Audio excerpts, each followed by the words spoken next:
बोलना शुरू कर दूँ? चलिए, गुड मॉर्निंग स्टूडेंट्स।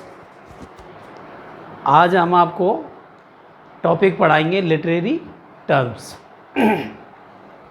तो देखिए, अभी हमने 2 दिन डेमोन्स्ट्रेशन क्लासेस में डायरेक्ट इनडायरेक्ट नरेशन कराया था। Many of students commented on this topic that this topic is not included in literature. Yes, I know well, but I can say that this topic was included in former syllabus, but now it is deleted. अब मैं आपको ये बताना चाहूँगा कि मैंने demo classes में जब आपको नरेशन कराया था, डायरेक्ट से इनडायरेक्ट कराया था, तो उस दौरान बहुत सारे स्टूडेंट्स ने ये कमेंट किया था कि ये टॉपिक लिटरेचर के सिलेबस में इंक्लूड नहीं है। बट मैं इस बात को अच्छी तरह से जानता हूँ कि ये टॉपिक नहीं है, लेकिन डेमोन्स्ट्रेशन क्लासेस के अकॉर्डिंग ये कराया गया था। लेकिन फॉर्मर सिलेबस में इस टॉपिक को शामिल किया गया था, लेकिन करंट सिलेबस जो वर्तमान सिलेबस देख रहे हैं आप, उसमें से डिलीट कर दिया गया है। तो चलिए, अब हम आपको लिटरेरी टर्म्स कराते हैं, जिन्हें हम दूसरे वर्ड में इसे फिगर्स ऑफ स्पीच भी कहते हैं। फिगर्स ऑफ स्पीच भी कहते हैं। तो देखिए, इन्हें हम फिगर्स ऑफ स्पीच भी कहेंगे। अब फिगर्स ऑफ स्पीच होता क्या है? तो फिगर्स मीन्स होता है अलंकार। इसमें हमें अलंकार का प्रयोग करना है। तो दुनिया की कोई भी भाषा ले लीजिए, whatever it is Hindi, whatever it is Sanskrit, whatever it is English, तो so every language has figures of speech. तो प्रत्येक भाषा में फिगर्स ऑफ स्पीच का प्रयोग कराया जाता है। तो चलिए, फिगर्स ऑफ स्पीच है क्या चीज़? तो देखिए, मैं इसके बारे में आपको डेफिनेशन बता दे रहा हूँ कि जिस प्रकार से एक स्त्री अपने सौंदर्य को बढ़ाने के लिए आभूषणों का प्रयोग करती है, वैसे ही एक भाषा में उसकी सौंदर्यता को बढ़ाने के लिए फिगर्स ऑफ स्पीच अर्थात लिटरेरी टर्म्स का प्रयोग किया जाता है। अब फिगर्स ऑफ स्पीच, इसे समझना है। Figures of speech increases the beauty of language same as the ornaments increases the beauty of a lady. जिस प्रकार से आभूषण एक स्त्री की शोभा बढ़ाते हैं, उसी प्रकार से लिटरेरी टर्म्स अर्थात फिगर्स ऑफ स्पीच भाषा की सौंदर्यता को बढ़ाते हैं। तो चलिए, सबसे पहले हम स्टार्ट करते हैं फिगर्स ऑफ स्पीच, जिसका नाम है सिमिली। सिमिली का अर्थ होता है उपमा। सिमिली का अर्थ होता है उपमा। तो आप इस बात को अच्छी तरीके से समझने की कोशिश करेंगे। सिमिली का अर्थ होता है उपमा, तो इसे कहते हैं हम उपमा अलंकार। उपमा अलंकार। तो उपमा अलंकार, जिसकी मैं परिभाषा आपको बताऊंगा।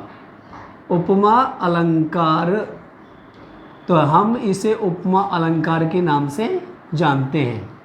तो इसकी परिभाषा आप करेंगे, a simile is a comparison. A simile is a comparison. A simile is a comparison between two objects, between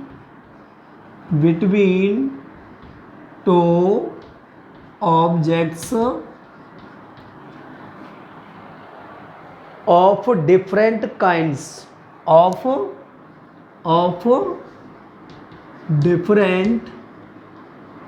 different kinds। अब इसको समझने की कोशिश करेंगे और थोड़ा सा इसे बढ़ाना है परिभाषा को। which have at least one which have at least one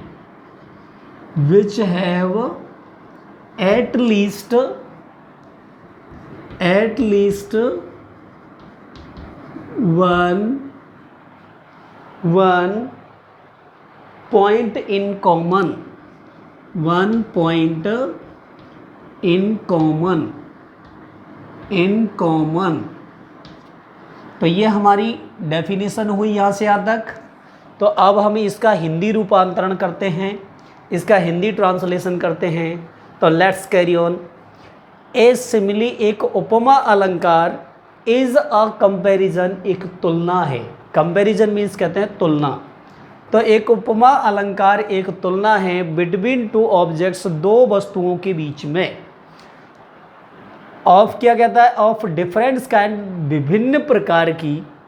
तो एक उपमा अलंकार विभिन्न प्रकार की दो वस्तुओं के बीच में एक तुलना है, विच हैव जो रखती है, और क्या रखती है? एट लीस्ट कम से कम 1 पॉइंट इन कॉमन, सामान्य एक विषय। पॉइंट मीन्स होता है विषय। तो एक उपमा अलंकार दो भिन्न प्रकार की वस्तुओं के बीच एक तुलना होती है जिसमें सामान्यतः एक विषय कम से कम समान होता है, जिसमें एक विषय कम से कम, एक गुण कम से कम समान होता है। तो जिसे हम पॉइंट भी कह सकते हैं, विषय भी कह सकते हैं, अर्थात हम इसे गुण भी कह सकते हैं। तो देखिए, अब मैं इसके आपको एग्जाम्पल बताऊंगा। तो इसकी हिंदी या डेफिनेशन आप लिखना चाहते हैं तो आप इसकी हिंदी डेफिनेशन भी लिखेंगे। तो इसमें लिखेंगे उपमा अलंकार दो भिन्न प्रकार की, उपमा अलंकार दो भिन्न प्रकार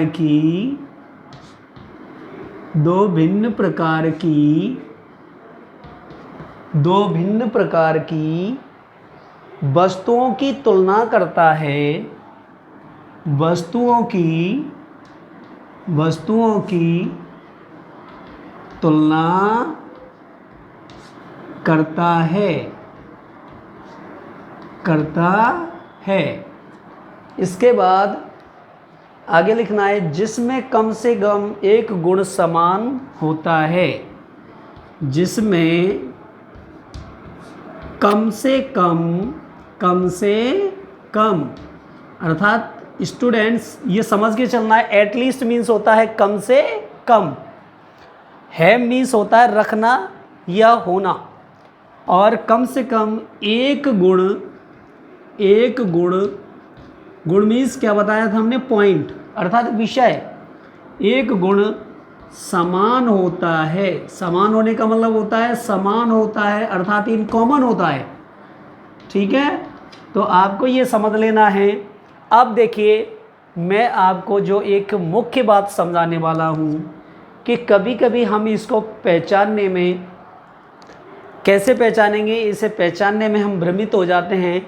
sometimes we feel many problems to recognise a simile.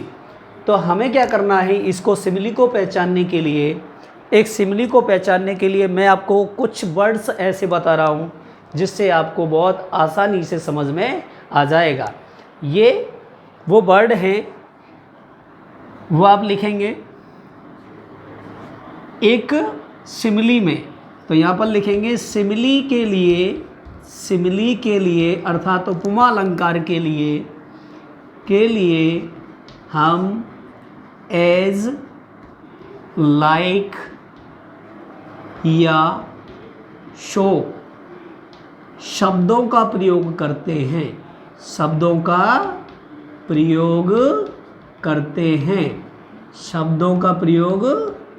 हैं। तो देखिए, एक चीज़ मैं आपको पॉइंट क्लियर कर देता हूँ कि यहाँ दो वस्तुएं भिन्न प्रकार की होनी चाहिए।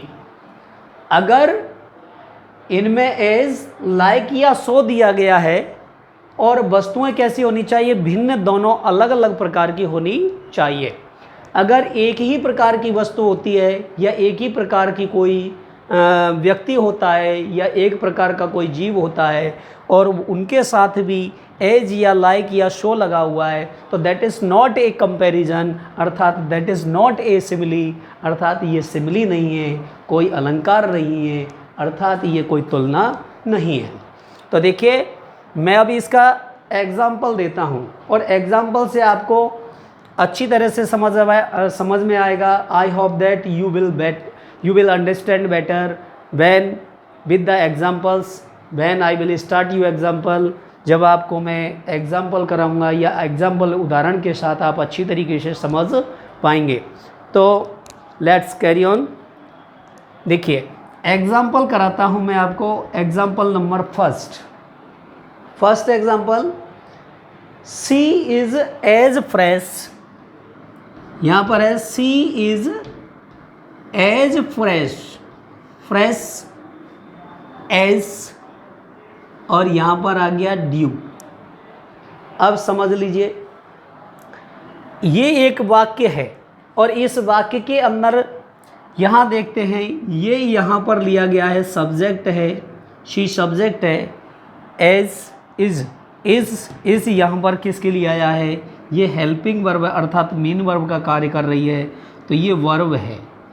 इसके बाद ऑब्जेक्ट में जाते हैं तो यहाँ पर दो वर्ड ऐसे जुड़े हुए हैं, तो ये समझने की कोशिश करेंगे।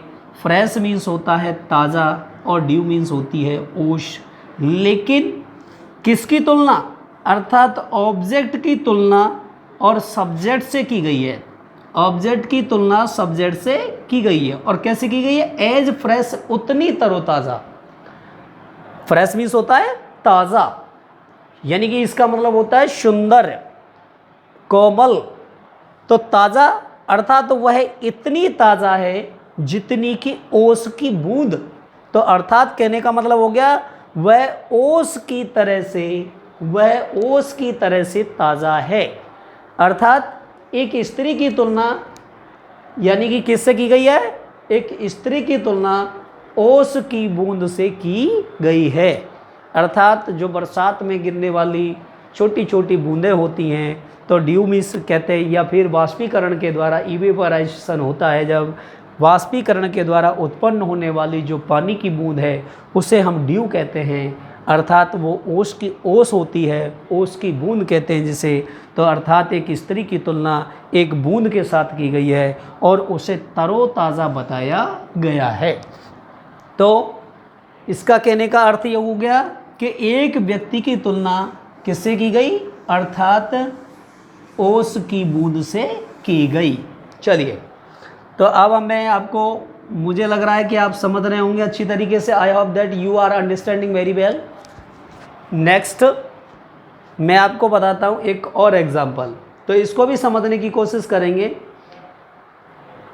देखो आगे इसको समझने की कोशिश क्या करना है, THEY।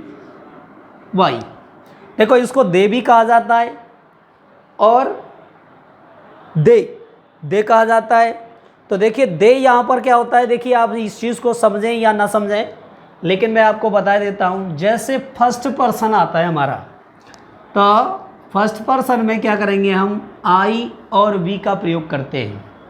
तो आई और वी का प्रयोग करेंगे, ये फर्स्ट पर्सन है, तो यहाँ पर ये सिंगुलर माना जाता है और ये प्लूरल माना जाता है। तो ऐसे ही सेकंड पर्सन में यू प्लूरल में आता है और THOU दाऊ सिंगुलर माना जाता है।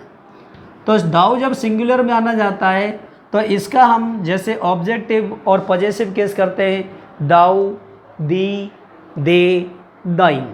जैसे समझने की कोशिश करेंगे और स्टूडेंट्स अगर फिर भी नहीं समझ में आ रहा था तो देखिए समझ लीजिए। जैसे कर्ता यू होता है, उसका ऑब्जेक्ट भी यू होगा और उसका पॉजेसिव योर होगा, और यहाँ पर डबल पॉजेसिव होता है, उसको क्या कहते हैं, योर्स कहते हैं। तो यहाँ पर ऐसे ही, तो यहाँ पर इसका क्या आता है, दाऊ, यहाँ पर आ जाएगा दी, और फिर इसके बाद आ जाएगा दे, और इसके बाद आ जाएगा दाइन। तो अब इसको समझने की कोशिश करेंगे। दाऊ, दी, दे, दाइन, यानी कि ये सब्जेक्टिव केस है, ये ऑब्जेक्टिव केस है, ये पॉजेसिव केस है, और ये DPC है अर्थात यानी डबल पॉजेसिव केस है। तो यहाँ पर ये जो लिया गया है दे अर्थात तेरी, यानी सॉल जो दी गई है, यहाँ पर आत्मा दी गई है, दाई, thy soul was like a star, thy soul was like a star, अब आगे देखेंगे नेक्स्ट, स्टार के बाद and dwelt apart, and dwelt apart, ये देखिए।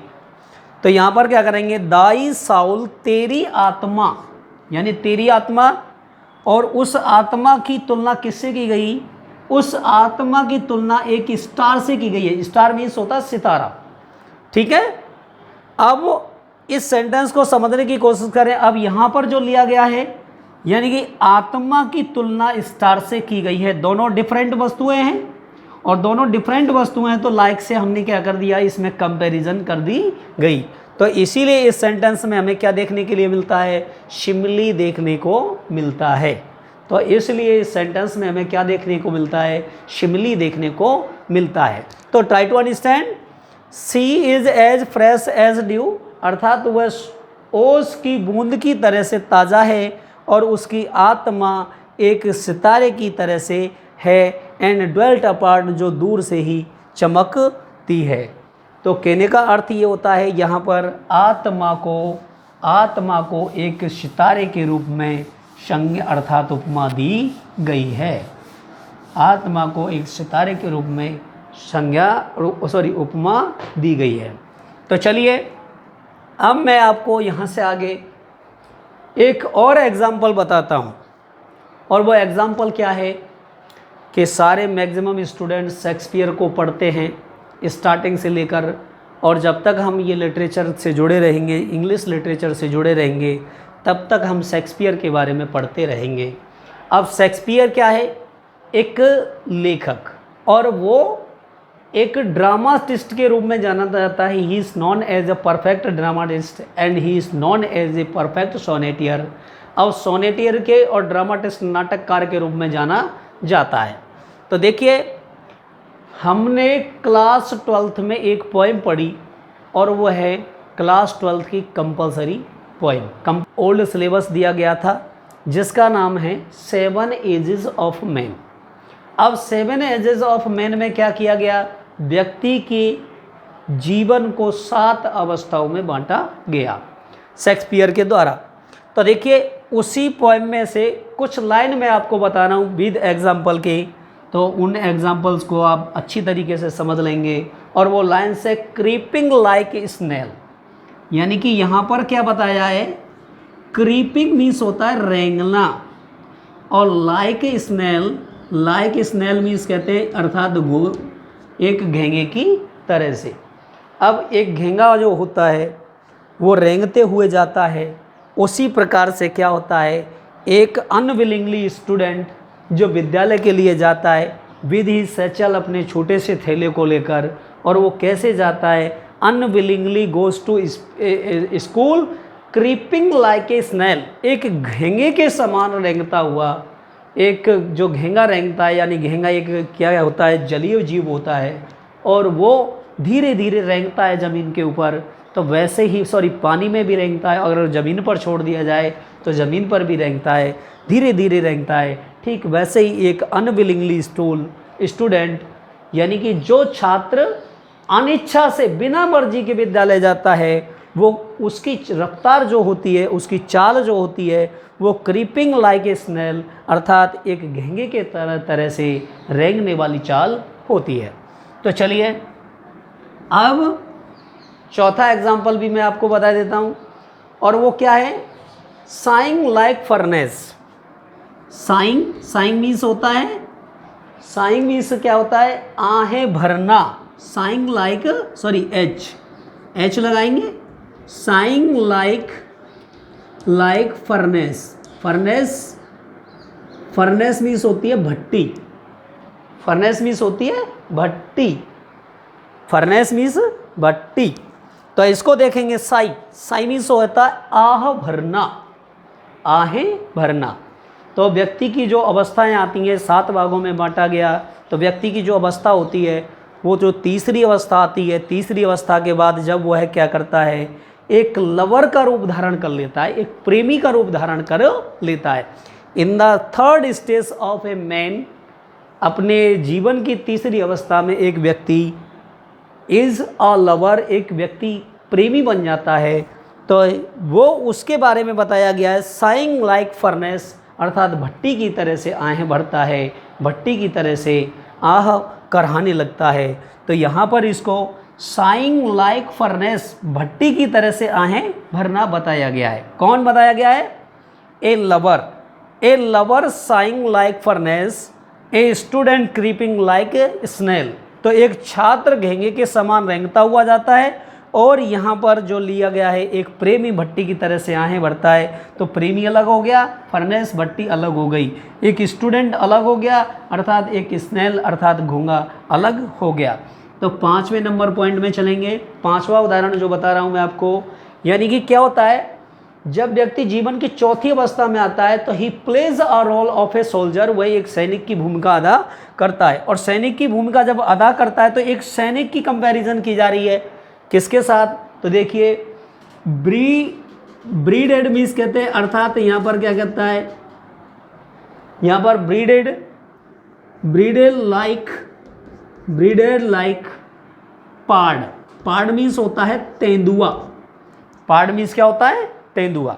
तो ब्रीडेड मीन्स होता है दाढ़ी वाला, और लाइक पार्ड मीन्स कहते हैं तेंदुए के समान।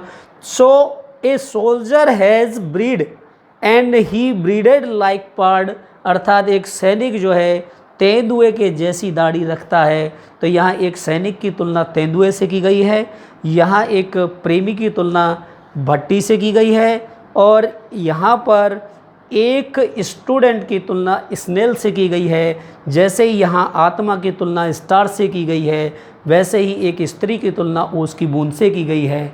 तो मुझे लगता है कि आपको अच्छी तरीके से समझ में आया होगा। तो आज आपका फर्स्ट फिगर ऑफ स्पीच हुआ, जिसे कहते हैं हम सिमिली, उपमा, अलंकार। Thank you.